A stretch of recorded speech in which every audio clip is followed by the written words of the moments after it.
The continuous history of rock and roll is brought to you by Budweiser. For all you do, this Bud's for you. Rolling Stone Magazine's Continuous History of Rock and Roll, Volume 1, Number 41.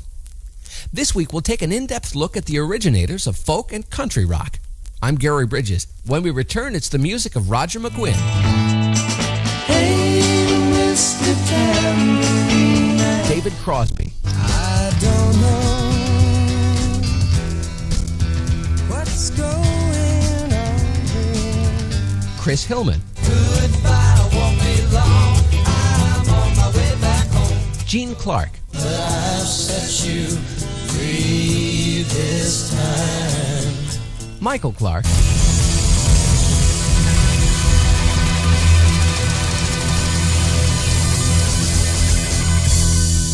And the other members of the Byrds. I've been working all day, I need to have myself a brew. Bartender, give me a third cause that beer come through. I'm drinking my Byrd, and this one's for you. Now let me hear you play the blues. The blues.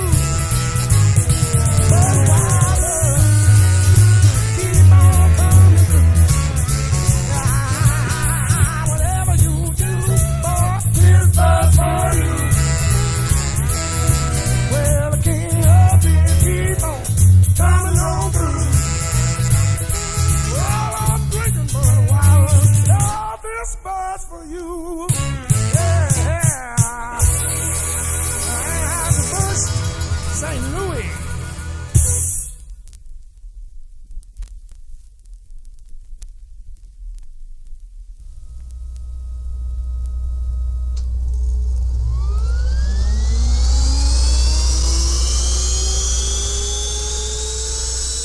The Byrds took no time at all to make themselves a permanent place in the continuous history of rock and roll.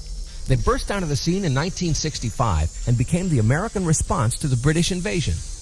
They were the pioneers of the movement known as folk rock, and a whole style of rock grew around them in their home base of Los Angeles. Their music influenced the country rock bands of the 70s, and as individuals, Byrd members were at the core of Crosby, Stills and Nash, the Flying Burrito Brothers, and Firefall. For the next hour, it's the story of a truly great American band.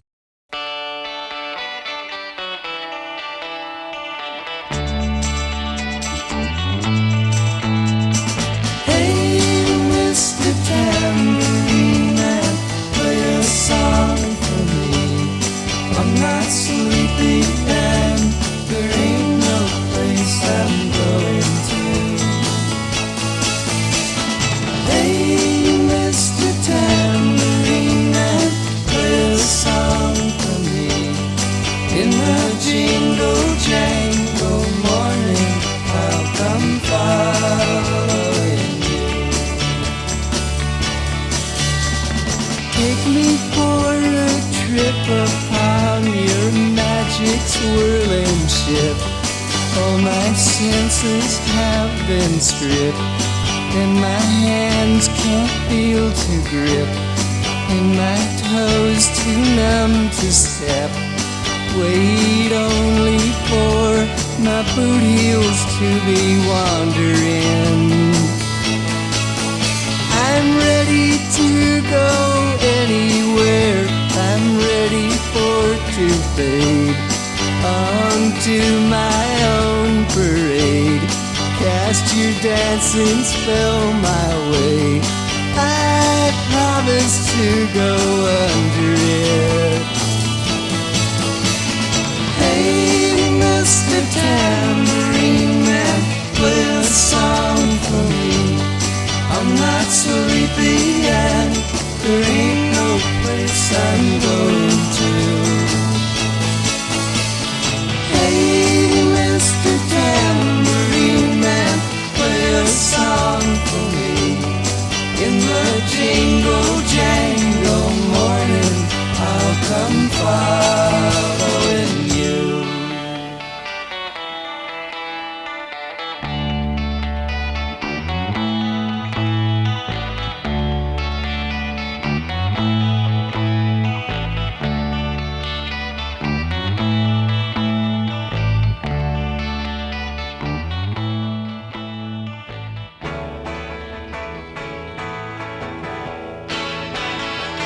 the reason why. Oh, I can say I have to let you go, baby, and right away. After what you did, I can't stay on, and I probably feel a whole lot better when you're gone.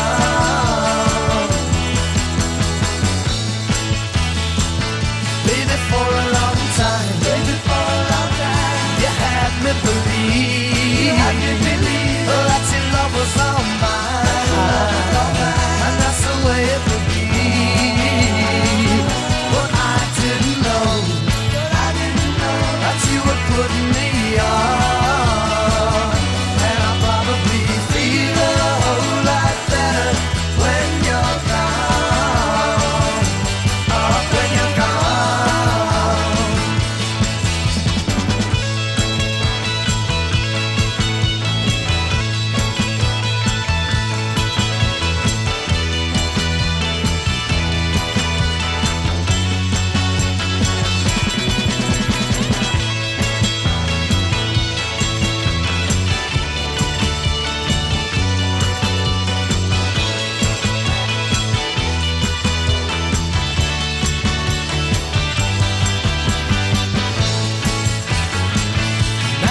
Got to say that it's not like before, and I'm not gonna play your games anymore. After what you did, I can't stay on,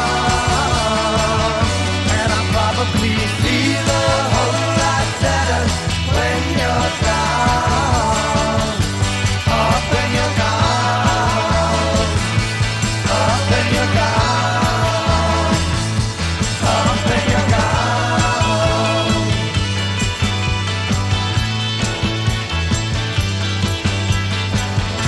The Byrds, and two of the biggest songs from their first album.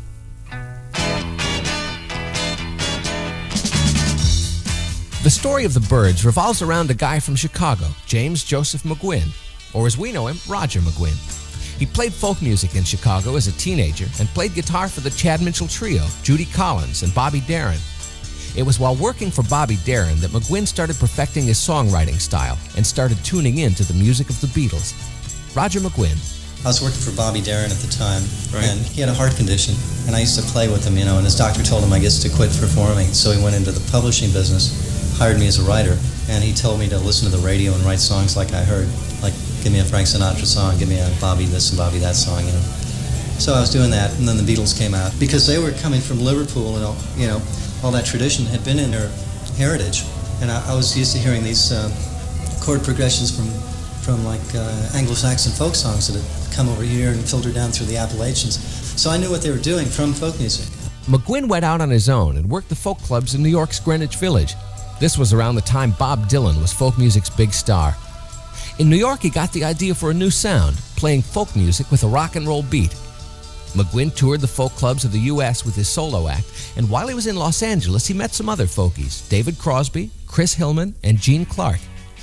In 1964, they agreed to form the first folk rock band with Michael Clark on drums, and they started working together as the Beefeaters. Within a year, they'd changed their name to the Byrds.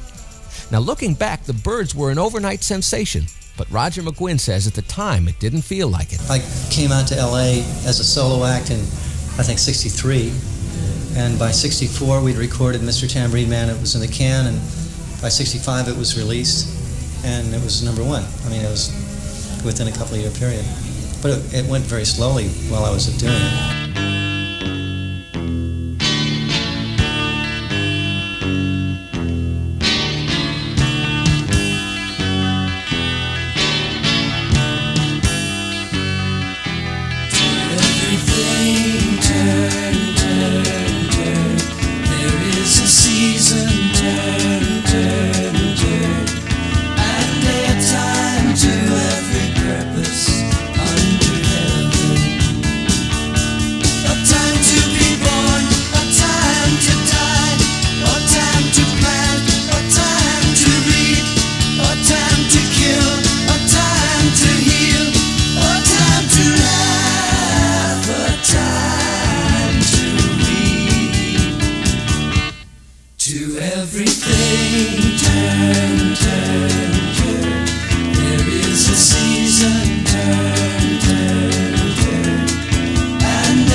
To everything turn, turn, turn.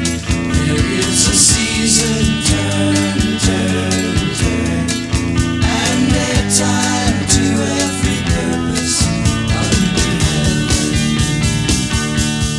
A time of love, a time of hate, a time of war, a time of peace. A time you may embrace, a time to refrain from embracing.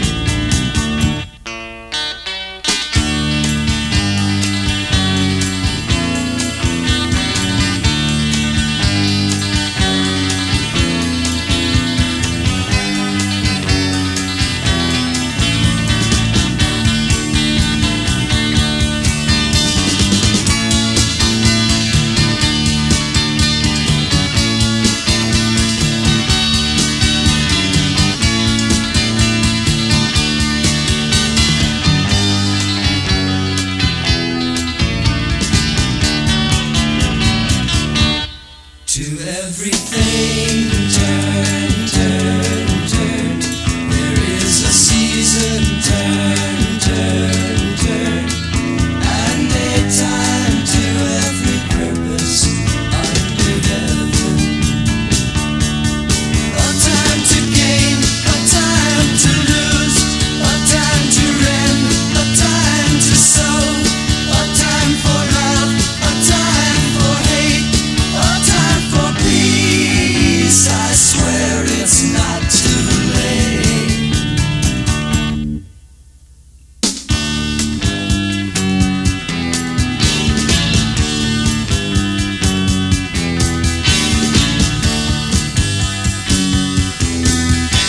The Byrds in their rock version of a Pete Seeger folk classic. Oh, he was a friend of mine. The Byrds' formula was pretty simple. Most of the band members had played in other bands for years before coming together. McGuinn gave them a full, rich sound with his electric 12-string guitar, and there was a vocal chemistry that made great harmonies. They were an instant smash with their first album, Mr. Tambourine Man, and with their second, Turn, Turn, Turn. The Byrds were helping to bring about some big changes in rock and roll. Before them, the idea of mixing folk music with rock and roll was laughable. Folk singers thought of their music as intelligent, full of meaning and principle, and most of them thought rock and roll was loud and kind of silly. But when the Byrds made it happen, dozens of imitators sprang up, and folk rock caught on with intellectuals, students, and critics. In 1966, the Byrds put out their third album, Fifth Dimension. Woke up this morning with light in my eyes, and then realized it was still dark outside. It was a light coming down from the sky. I don't know who or why. Must be those strangers that come every night. Those saucer-shaped lights put people uptight. Leave blue-green footprints that glow in the dark. I hope they get home alright. Hey, Mr. Spaceman, won't you please take me along? I won't do anything wrong. Hey, Mr. Spaceman, won't you please take me along for a ride? Woke up this morning, I was feeling quite weird. Had flies in my beard, my toothpaste was smeared. Over my window they'd written my name, said so long, we'll see you again. Hey, Mr. Spaceman, won't you please take me along? I won't do anything wrong. Hey, Mr. Spaceman, won't you please take me along for a ride?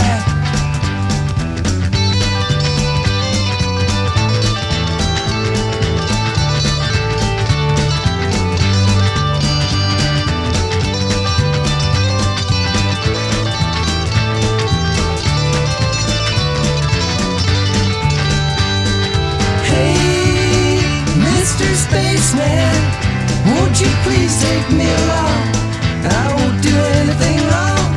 Hey, Mr. Spaceman, won't you please take me along for a ride? Byrds and Mr. Spaceman, a song that echoed the feeling of lots of people who watched the Gemini astronauts in the mid-60s. When the continuous history of rock and roll returns, David Crosby talks about touring Europe, making 8 miles high, and leaving the Byrds. Summer's the time for your skin to show. Time for skin with a healthy glow. With Johnson's baby oil. There's nothing like a shower after a day of tennis under that summer sun. And there's nothing like Johnson's baby oil to make my summer skin look its best. When I put it on wet skin, I dry off soft. And on dry, flaky skin, it does all kinds of neat things. It gives my skin this healthy glow. It looks smooth and silky. You can't even tell I'm peeling. Tonight, it's tennis again with this great guy. And in a tennis dress, lots of skin shows. But thanks to Johnson's baby oil, tonight I'll have beautiful skin. See? I've got nothing to hide. Nothing to hide, nothing to hide. For beautiful skin, you can show off with pride. It's Johnson's baby oil. For beautiful skin that has nothing to hide. Johnson's baby oil. From Johnson & Johnson. It's a profile of the Byrds on this week's continuous history of rock and roll.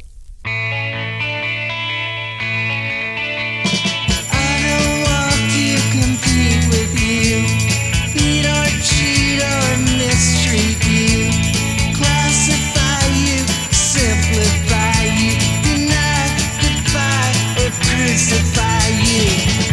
All I really wanna do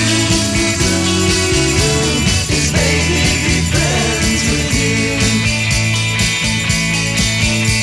No, I ain't looking to fight with you.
One of the Dylan songs the Byrds did on the continuous history of rock and roll. Rattle your windows and shake down your walls, for the times they are a-changing. In 1965, the Byrds had instant success with their first album and single, Mr. Tambourine Man. And with that success came worldwide touring. David Crosby remembers the Byrds' first tour in Great Britain, right in the midst of the British invasion, playing in front of their idols, the Beatles. It was a disaster, a raging #1 grade A disaster. Promoter billed us as being better than the Beatles. Well, now the Beatles are kind fellas. They came down and they knew we weren't better than they were. So they were nice to us. They said, it's all right. We went to start to play, man, and one of the first gigs we played, we looked out in the audience and there was about half of the Rolling Stones and 3/4 of the Beatles. And we're looking at our idols, man, and they were standing in front of us. We were so scared, man, we couldn't even open our teeth. I thought I was gonna die, right then and there. Oh, how is it that I could come out to here and be still floating and never hit bottom and keep falling through, just relaxed and paying attention. In the summer of 1966, the Byrds put out the album Fifth Dimension. On it was 8 Miles High, a single like nobody'd heard on the radio before. Roger McGuinn was making outrageous sounds with that 12-string Rickenbacker guitar, and the Byrds were experimenting with off-harmonies and new musical techniques. Well, fans loved it, but it was one of the first rock songs to be banned from the airwaves because of its so-called drug references. We asked David Crosby, just what does 8 miles high mean? 40,000 feet. That's the height that the airplane flies at when you're going to England. Mostly we were just trying to make the best we could make out of everything we did. 8 miles high, we didn't know that was going to be a hit, and we were right. They took it off the air.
Musketeers, foundation deep somehow.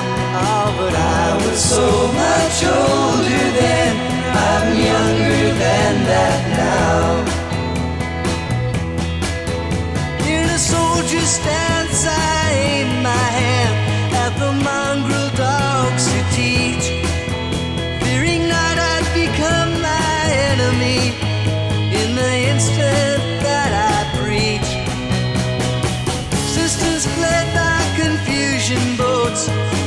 keep me from stern to bow.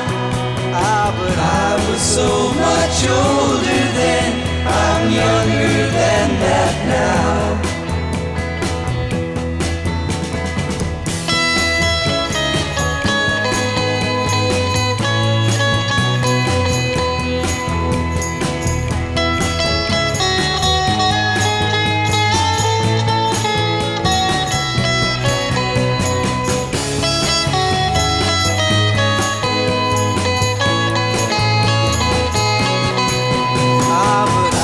So much older then, I'm younger than that now.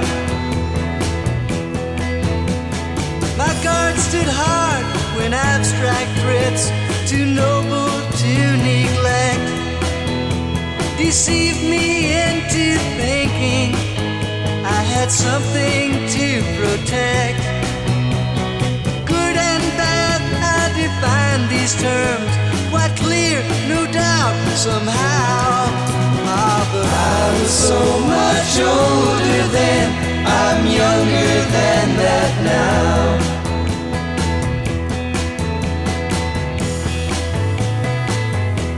First, a song about flying 8 miles high. Then one of the Dylan songs the Byrds did, My Back Pages, on the continuous history of rock and roll. Who's it in? What it's all for?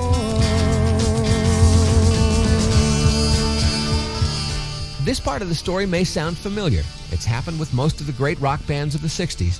The Byrds had trouble staying together. Gene Clark was the first to go, partly because he was intensely afraid of flying, and that hurt the Byrds' tour plans. Then Michael Clarke and David Crosby left. McGuinn was the center of the group, and he could be brutally honest with his opinions of the other band members. David Crosby says he didn't quit. He was thrown out. He threw me out of the band saying, "You're crazy, you're impossible to work with. You don't write all that great of songs anyway, and we'll do a lot better without you." Younger Than Yesterday was the last album released before Crosby left the Byrds.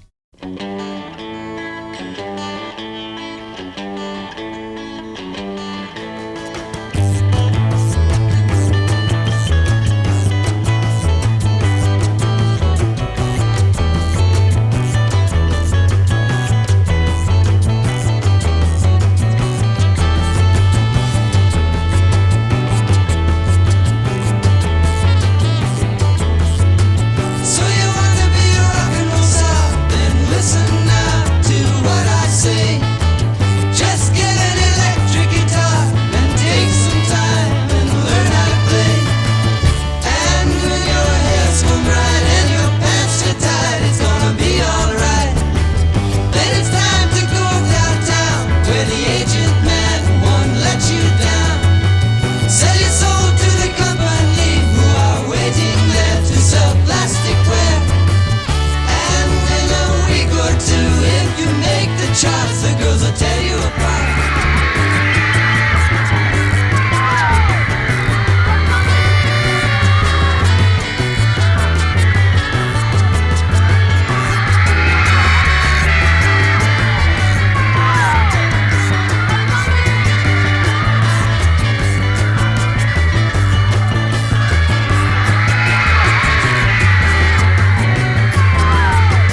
What you paid for your riches and fame, was it all a strange game? You're a little insane. The money that came and the public acclaim. Don't forget what you are, you're a rock and roll star. La la la la la la la la la la la la la la la.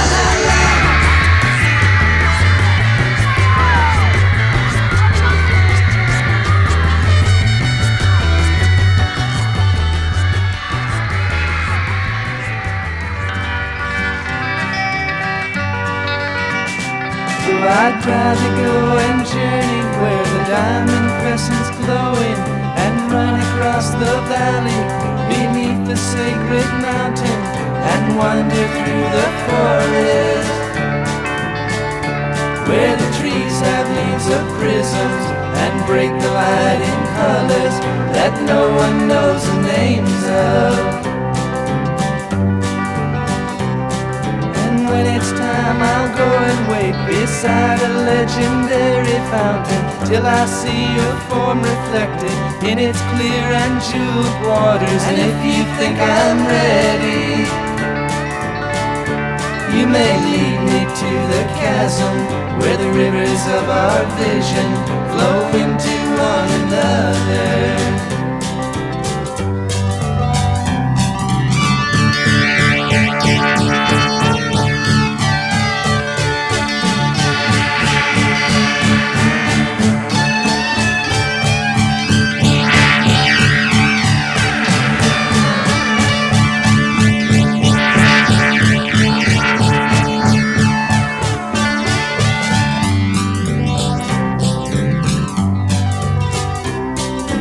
I will want to dive beneath the white cascading waters. She may beg, she may plead, she may argue with her logic and mention all the things I lose that really have no value. In the end she will surely know I wasn't born to follow.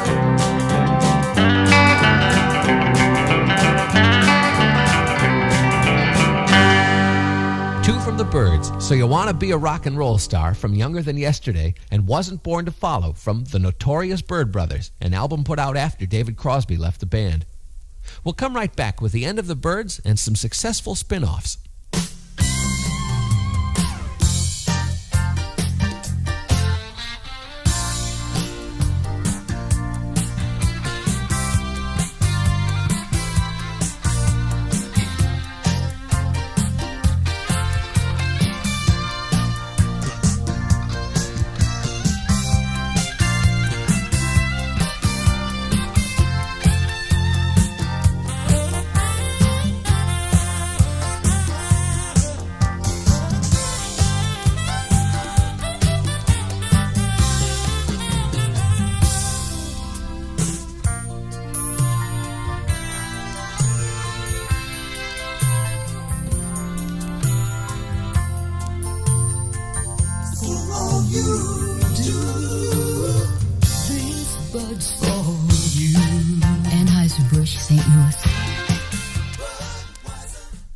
Rolling Stone magazine's continuous history of rock and roll profiles the Byrds. I'm Gary Bridges.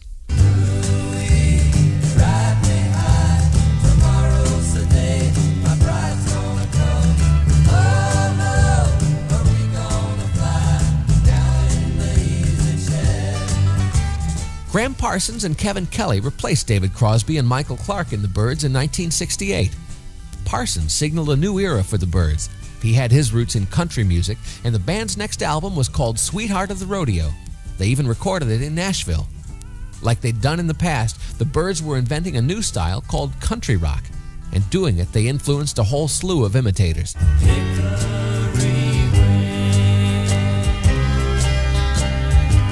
But unlike those early days, the Byrds weren't at the forefront of the country rock trend. They were actually a little ahead of it.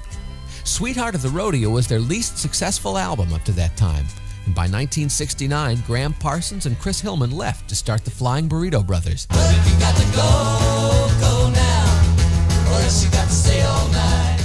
McGuinn kept at it, adding new musicians and making albums.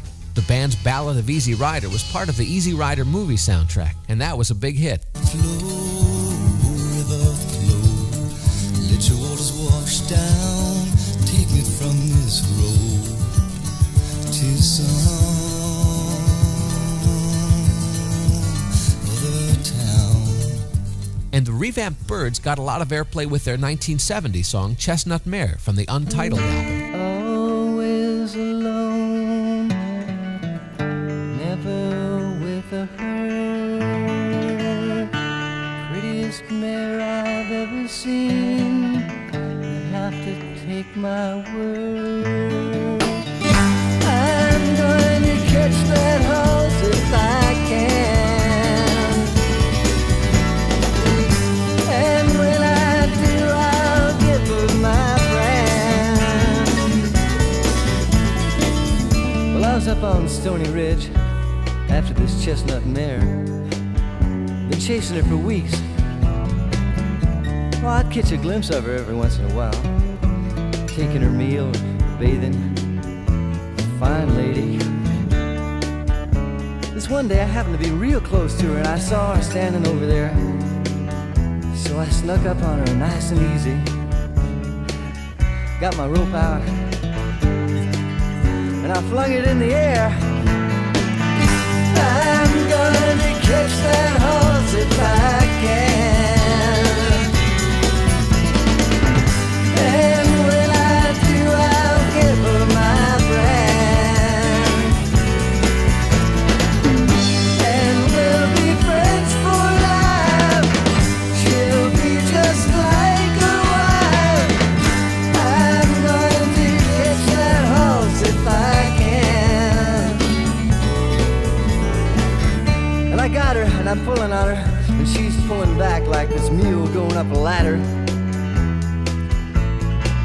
And I take a choice and I jump right up on her. Damned if I don't land right on top of her. And she takes off, running up onto the ridge, higher than I've ever been before. She's running along just fine, till she stops and something spooked her. It's a sidewinder all coiled and ready to strike. She doesn't know what to do for a second, but then she jumps off the edge, me holding on. Above the hills, higher than eagles we're gliding, suspended in the sky.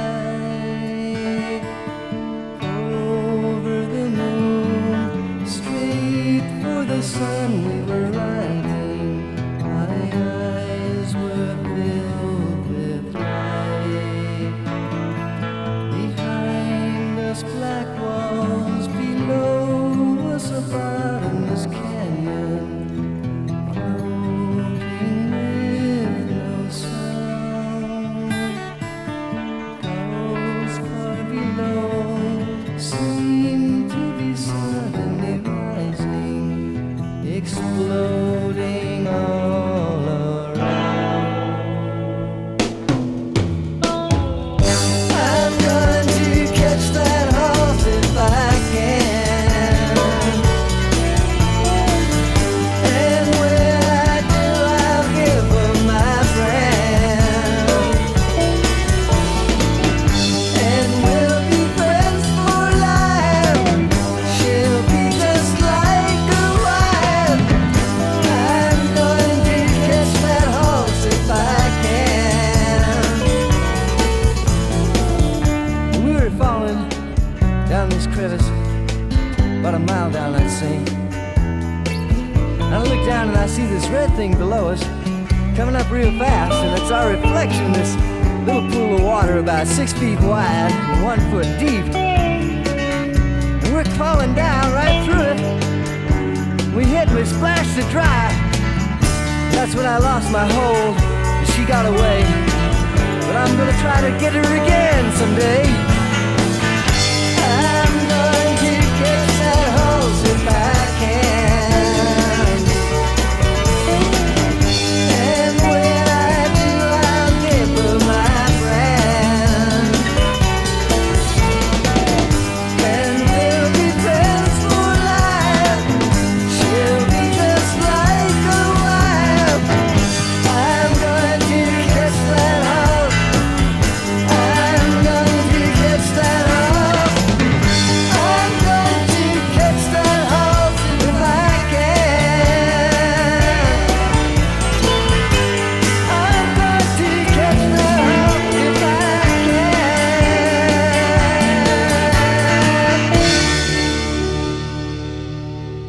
Chestnut Mare from the Byrds. Will you come see me Thursdays and Saturdays? What have you got to lose? While McGuinn was having his troubles keeping the Byrds together, original Byrd member David Crosby teamed up with Buffalo Springfield members Stephen Stills and Neil Young and Graham Nash from the Hollies, and they became one of the most successful musical collaborations of their time. Crosby liked the idea that you could have a band made up of 4 individuals who all brought their own personalities into the group. He says that was Crosby, Stills, Nash, and Young's musical philosophy. When we started it, man, we said, okay, these are 4 individual singer-songwriters. The reason we're using our own names, rather than coming up with a group name, is because we want to make that very clear. And you will see us performing in every kind of relationship with other people and with different forms of ourselves.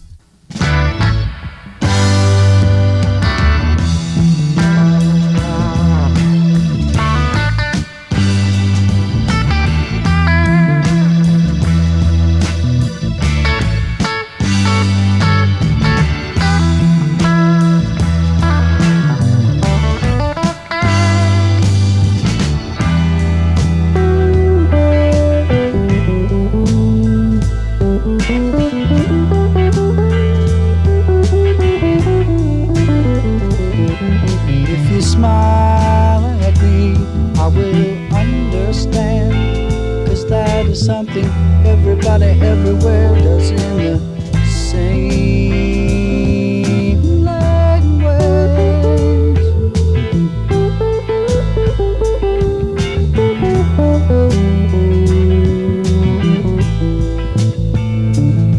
I can see by your coat, my friend, you're from the other side. There's just one thing I got to know. Can you tell me, please?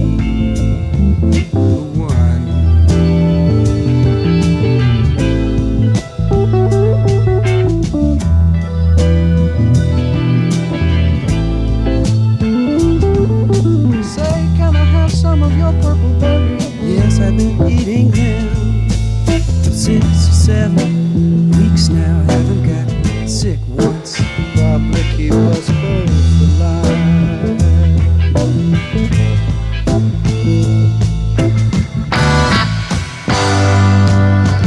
Wooden ships on the water, very free and easy. You know the way it's supposed to be. Silver on the shoreline, let us be talking about very free and easy.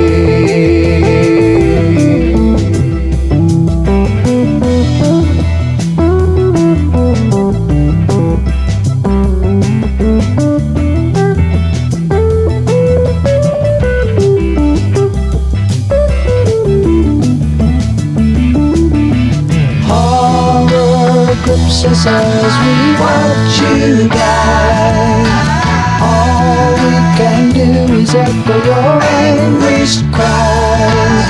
Stare as all human feelings die. We are leaving, you don't need us.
Sister, then by the hand, lead her away from this foreign land, far away, where we might laugh again. We are leaving, you don't need us.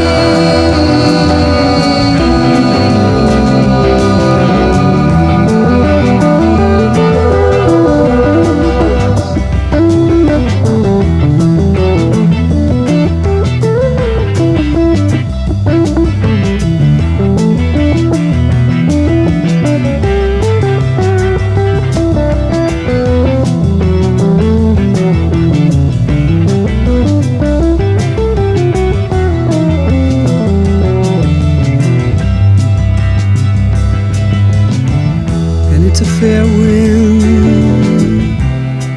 blowing warm out of the south on my shoulder.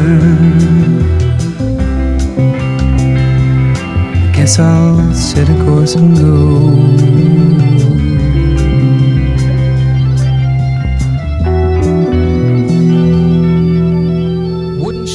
A song written by Stephen Stills, David Crosby, and Jefferson Starship's Paul Kantner, and done by Crosby, Stills, and Nash on their first album. Crosby, Stills, and Nash continue into the 80s, making records and occasionally touring together. Goodbye, won't be long. I'm on my way back home. So much I've got to say. I hope you understand my way. In 1973, the original Byrds recorded one reunion album. Then McGuinn finally put the Byrds away for good. After the Flying Burrito Brothers splintered, Graham Parsons formed his own band, and Chris Hillman joined California singer-songwriter J.D. Souther and Poco and Buffalo Springfield veteran Richie Furay for 2 albums.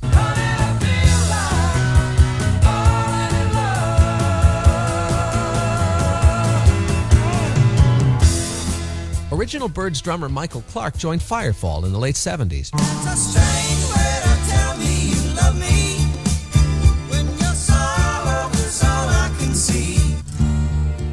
Roger McGuinn went solo for a few years, then reappeared in 1979 with old friends Chris Hillman and Gene Clark for an album. Nobody imagined what a hit they'd be when McGuinn, Clark, and Hillman recorded Don't You Write Her Off.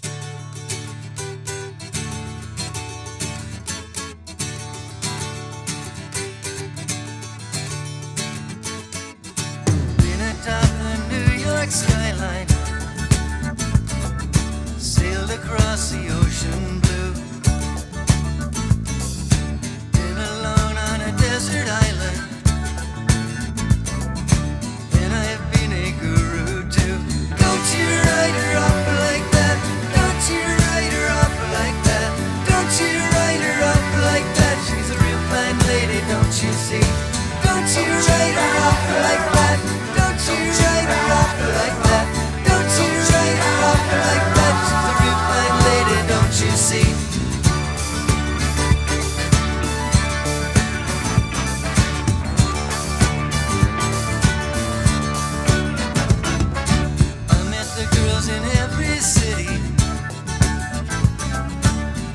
Town that I pass through,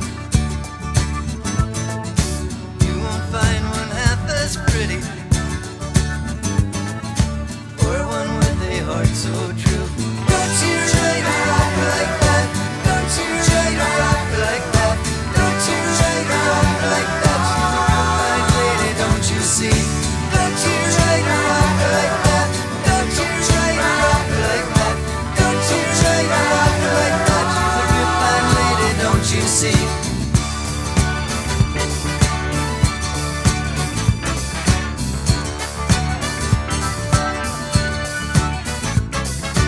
If you leave her now, he'll get her. Then I know you'll change your mind. You won't find one better. Can't you see that love is blind? Don't you write her off like that? Don't you write her off like that? Don't you write her off like that? She's a real fine lady, don't you see? Don't you write her off like that? Don't you write her off like that? Don't you write her off like that? She's a real fine lady, don't you see?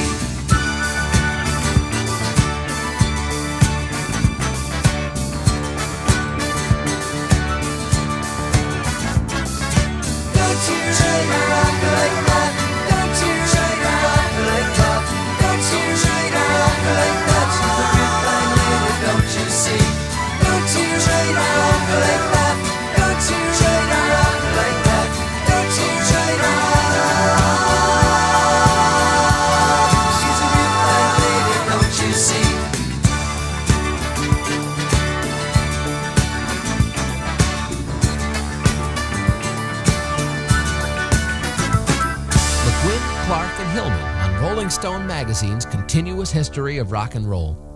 We'll wrap up our profile of the Byrds with a final thought from Roger McGuinn right after this. Jesus is just alright, oh yeah. Roger McGuinn and the various versions of the Byrds broke the rules, they made two seemingly opposite musical styles work together twice. They made truly American rock and roll when the British invasion was at its peak, and they challenged the limits of where rock could go. We asked Roger McGuinn if he still likes the original Byrds music after so many years. If I hear Turn Turn on the radio or something like that, it still stands up. 8 Miles High still holds up. Tambourine Man does. 5, we have ignition. 3, 2, 1, we have liftoff. The story of the Byrds and the bands they inspired can't possibly be told in one chapter. There's more to come later from the Byrds and their spin-offs like Crosby, Stills and Nash, the Burritos, the Eagles, the Dillards, Firefall, and lots more. The Continuous History of Rock and Roll is produced by Denny Somack and R.D. Steele for Rolling Stone Magazine Productions. If you'd like to write us, send it to 745 Fifth Avenue, New York, New York, 10151, or in care of this station. I'm Gary Bridges. Be sure to join us next week when Rolling Stone Magazine explores another chapter in the continuous history of rock and roll. The Continuous History of Rock and Roll was brought to you by Budweiser. For all you do, this Bud's for you. And by Johnson's Baby Oil, for beautiful skin that has nothing to hide.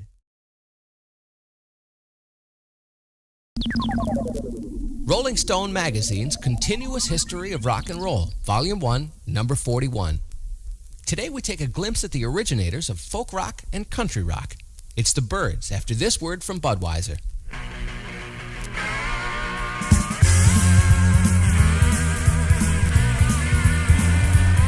Well, this Bud's for you.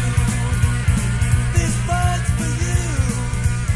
Well, there's no one else who does it quite the way you do. For all you do, this Bud's for you.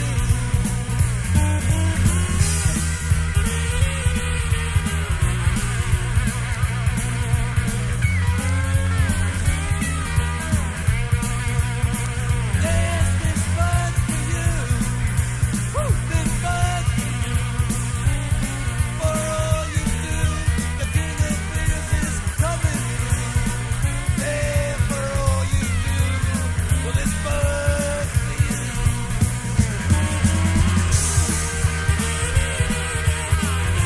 Anheuser-Busch St. Louis. The story of the Byrds revolves around a guy from Chicago, James Joseph McGuinn, or as we know him, Roger McGuinn. He taught himself guitar, and he played folk music when he wasn't working in backup bands for the Chad Mitchell Trio, Judy Collins, or Bobby Darin in the early 60s. His work took him to New York's Greenwich Village and later to the folk club circuit across the states. While he was on tour in Los Angeles, McGuinn met some other folkies, David Crosby, Chris Hillman, and Gene Clark.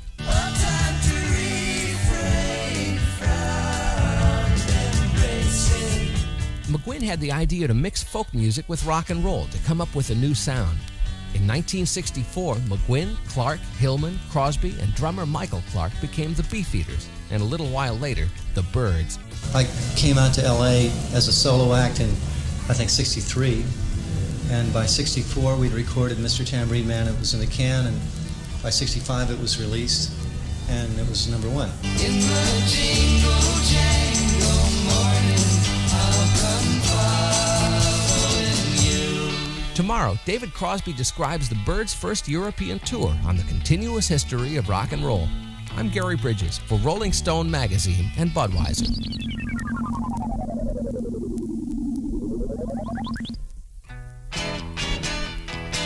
The Byrds burst onto the rock scene in 1965 with a mix of folk and rock and roll that amazed people. At that time, the idea of playing folk music with a rock backbeat was considered laughable. But when the Byrds did it, it worked. In the jingle jangle morning, I'll come following you. They were an instant smash with their first album, Mr. Tambourine Man, and with their second, Turn, Turn, Turn. No time to refrain from embracing. With instant success came worldwide touring. David Crosby is an original Byrd who'd later become a superstar in Crosby, Stills, Nash & Young. And he remembers that first Byrds tour in England, playing in front of their idols, the Beatles. Promoter billed us as being better than the Beatles.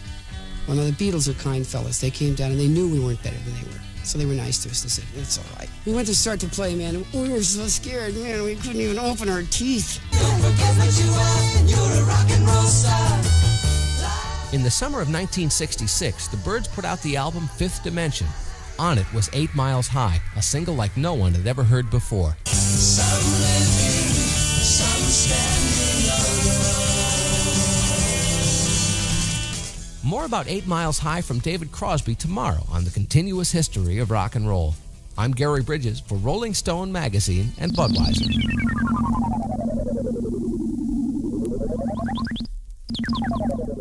Rolling Stone Magazine's Continuous History of Rock and Roll, Volume 1, Number 41. Today we take a glimpse at the originators of folk rock and country rock. It's the Byrds, after this word from Budweiser. Well, it's late in the evening and the lights are low. You've been playing the blues, but now it's time to go. So here's to you. Bud's for you. Listen to me now. For all you do, it's not what you say. Oh, it's what you do. So here's to you. Just for all you do. I tell you this bud's for you. For all you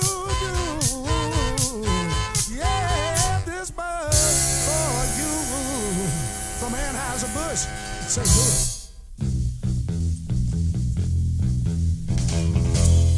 In the summer of 1966, the Byrds put out their third album, Fifth Dimension. On it was the controversial single 8 Miles High. The song was striking for Roger McGuinn's outrageous guitar sound and those off harmonies.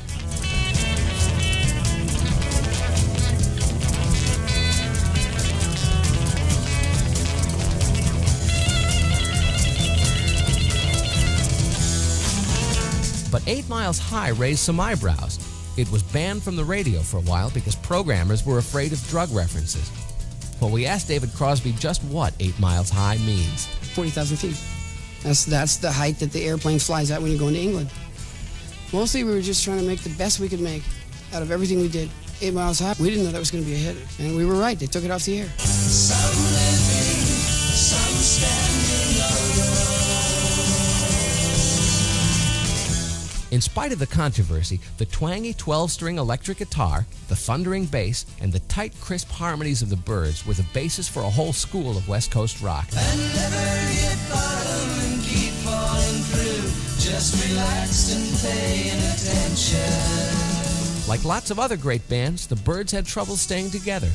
David Crosby talks about leaving the Byrds tomorrow on the continuous history of rock and roll. I'm Gary Bridges for Rolling Stone Magazine and Budweiser.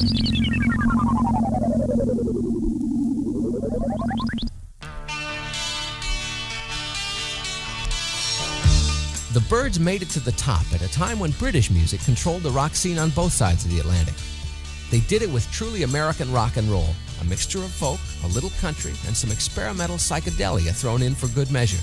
It was a formula that worked. In places, small places unknown. We've seen it before, though. All that musical brilliance is hard to contain in one band, and after a few albums, the Byrds began to fall apart. Gene Clark was the first to leave, partly because of his intense fear of flying. Don't forget what you are, and you're a rock and roll star.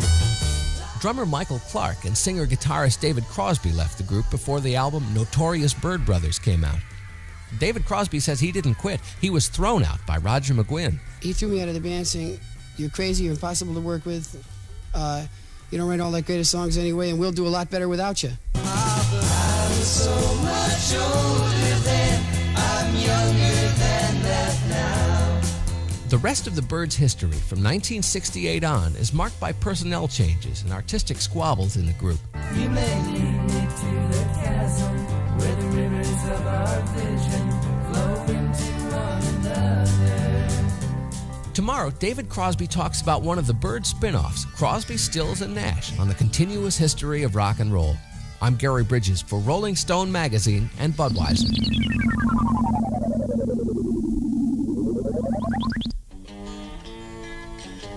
The original Byrds were only together a short time.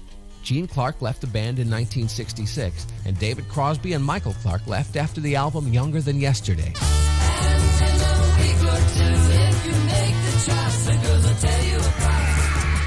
Graham Parsons and Kevin Kelly replaced Crosby and drummer Clark in 1968, and that started a new era for the Byrds. The band's album Sweetheart of the Rodeo was recorded in Nashville, and it had a country feel. With that album, the Byrds blazed a trail into country rock, another style that bred a slew of imitators. Meanwhile, David Crosby teamed up with Buffalo Springfield members Stephen Stills and Neil Young and Graham Nash from the Hollies to form Crosby, Stills, Nash & Young. He liked the idea that a band could be made up of distinct personalities. David Crosby explains Crosby, Stills, Nash & Young's musical philosophy. When we started it, man, we said, okay, these are 4 individual singer-songwriters. The reason we're using our own names, rather than coming up with a group name, is because we want to make that very clear. Love is coming to us all. By 1969, bass player Chris Hillman and Graham Parsons had left McGuinn and the Byrds, and they formed the Flying Burrito Brothers. But if you got to go, go now, or else you got to stay all night. In spite of all the changes, McGuinn kept at it, adding members and making records into the 70s.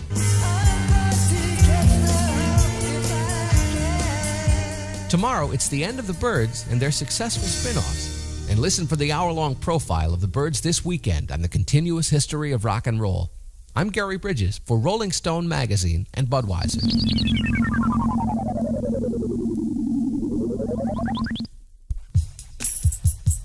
By 1969, the Byrds didn't bear much resemblance to the band that made Mr. Tambourine Man and 8 Miles High. The constant personnel changes took their toll on the Byrds. After a Byrds reunion album in 1973 featuring all 5 original members, McGuinn put an end to the Byrds for good.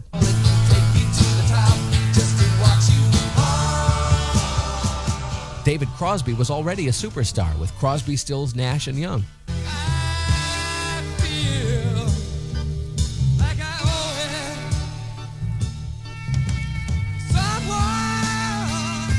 Chris Hillman, the original bass player, and Graham Parsons formed the Flying Burrito Brothers. When that group splintered, Parsons started his own band, and Hillman joined California songwriter J.D. Souther and Poco member Richie Furay in a band for 2 albums.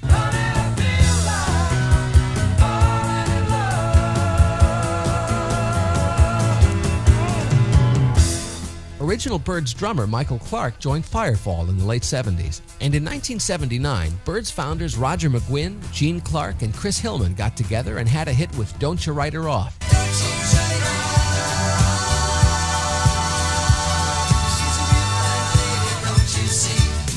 We asked Roger McGuinn if he still likes the original Byrds music after so many years. If I hear Turn Turn on the radio or something like that, it still stands up.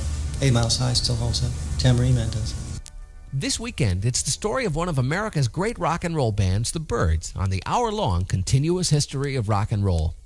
I'm Gary Bridges for Rolling Stone magazine and Budweiser.